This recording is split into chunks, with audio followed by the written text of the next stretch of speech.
অবশেষে আমার কষ্টের ফল পেলাম। অনেক কষ্ট করেছি এই ফ্রিজটা কেনার জন্য। অ্যাকচুয়ালি শহর অঞ্চলে ফ্রিজ না হলে যে কত কষ্ট পায় সেটা যারা শহরে থাকে ফ্রিজ নেয় তারা অবশ্যই বুঝতে পারতেছে। তবে আমাদের সামর্থ্য ছিল না সেরকম ফ্রিজ কেনার। অনেক ছোট হয়েছে, অনেক কিছুই কি বলবো সেসব বলতে চাই না, বলতে চাইলেও অনেক কিছু বলা যায়। ফ্রিজটা কেমন লেগেছে, এই যে এটা হচ্ছে ভিতরের অংশ, এটা ডিপ। এগুলো মনে হয় চামচ, এই নর্মাল ডিজাইনটা এমন হবে। এটা হচ্ছে ডিপ আর এটা হলো নর্মাল।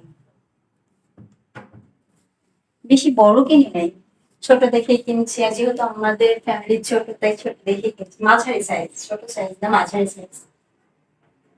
আর একটা এই দেখো সিস্টেম। ও মা, আটকানো। এই সিস্টেমটা তোমাদেরকে আমি দেখাই, দেখো।